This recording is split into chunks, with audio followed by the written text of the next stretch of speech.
following is a production of Centerpoint Church, reaching our community one family at a time. We hope you enjoy this message from Pastor Steve Brooks.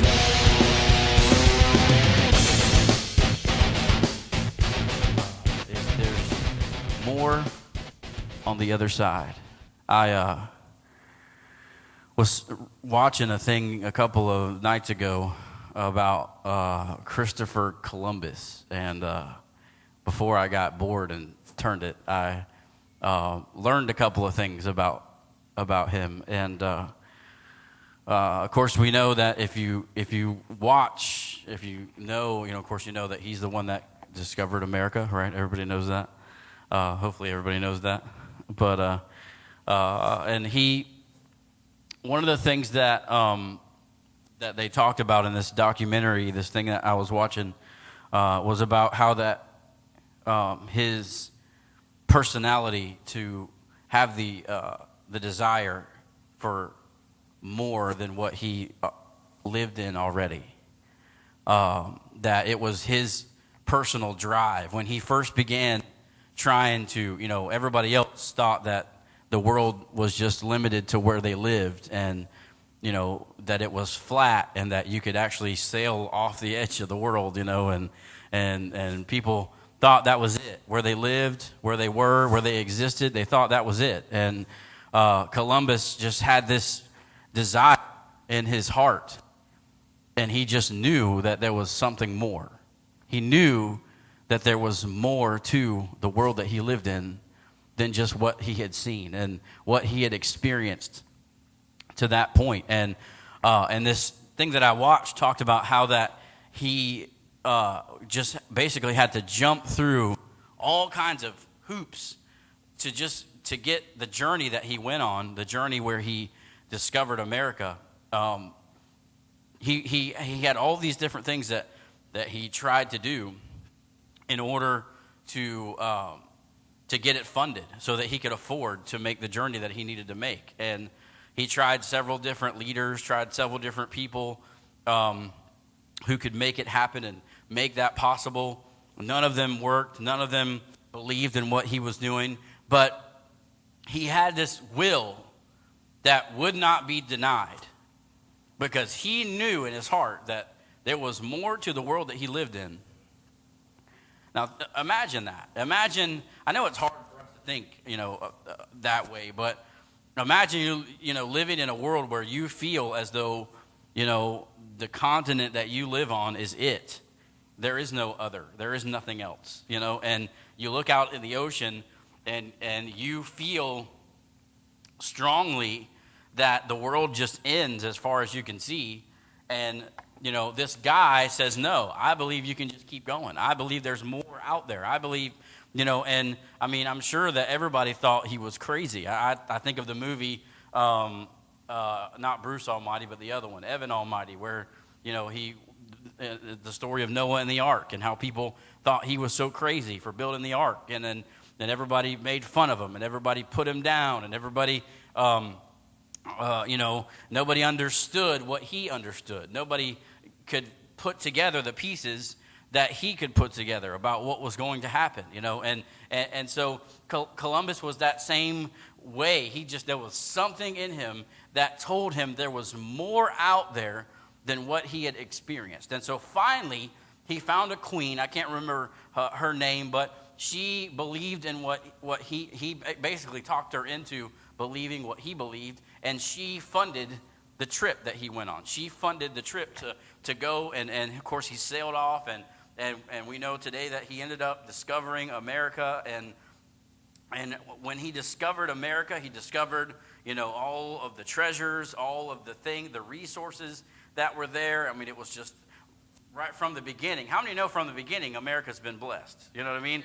From the beginning, we have always been a blessed nation, and a nation of blessings. And basically, if you look back in history from that point on, we have been called on to bless other nations, And so, but what happened is then, once he discovered America and he discovered everything that was there, the Europeans began to travel back and forth to the land that he had discovered, and they were going to America and taking the riches and taking the resources and everything that they could take and taking it back to Europe. And they were shipping stuff back and forth. And so they began doing that. So then they got comfortable doing that. And Columbus again got restless and said, I know that you guys are comfortable now just going back and forth, going back and forth, going back and forth in there. But I believe there's even more to this place. You know, that desire that he had to explore never went away. That desire that he had to discover more, and the thought that he had that there was more to the existence. And so he again took off and discovered another place. And that's just, you know, while everybody else was comfortable doing what was already in existence, he was ready to discover more. To last week when we talked about catching the fish. Remember when we talked about how Jesus told the disciples to cast their nets on the other side. And when they cast their nets on the other side, they found more. When they cast their net, when they did what God told them to do and went to the other side. So then I started researching and looking at what happens when God tells his people to go to the other side. Because I believe that we as Christian people cannot become comfortable with where we are.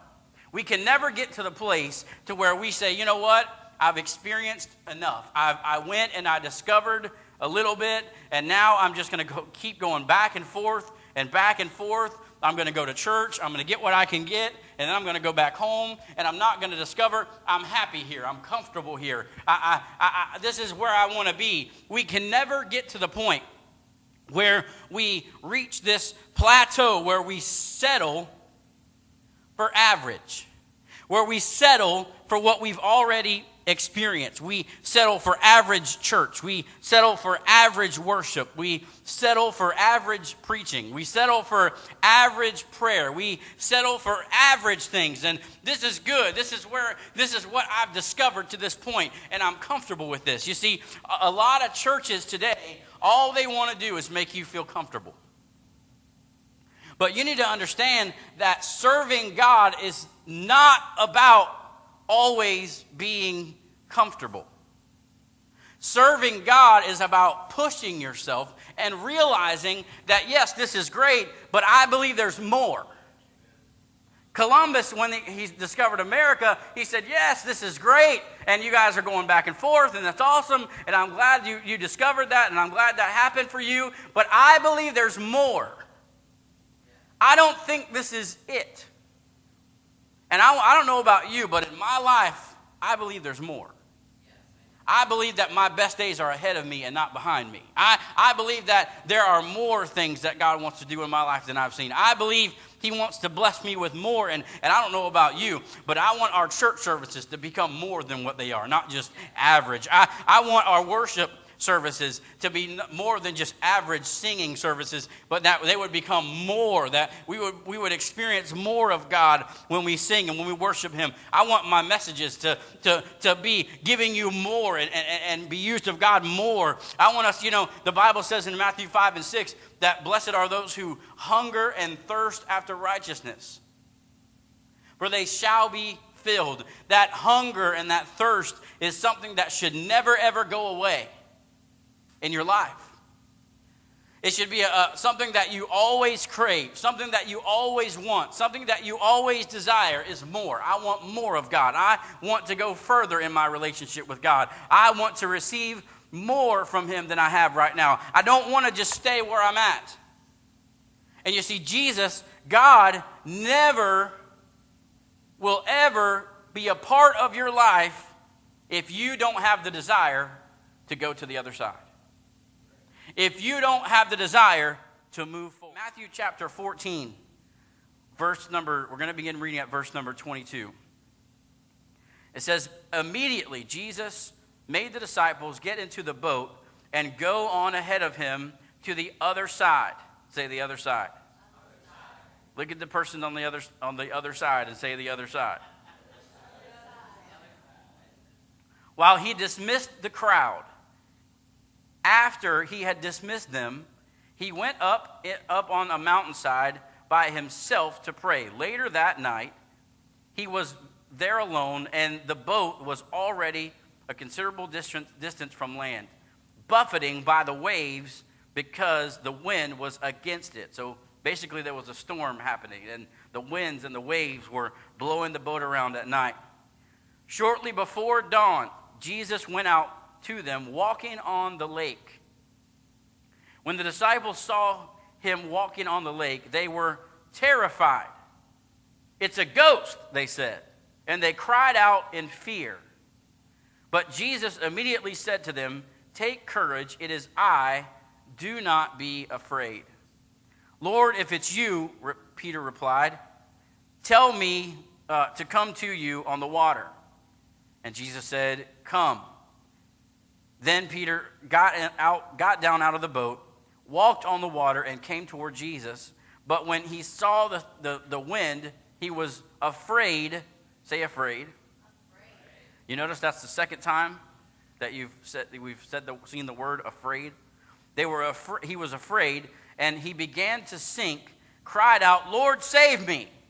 Immediately Jesus reached out his hand and caught him. "You of little faith," he said, "why did you doubt?" And when they climbed into the boat, the wind died down. Then those who were on the boat worshiped him, saying, "Truly, you are the Son of God." All right, that's the first story. The second story we're going to look at is Mark chapter 4. All right, Mark chapter 4, verse 35. It says, "On the same day, when evening had come, he said to them, 'Let us cross over to the other side.'" Say the other side.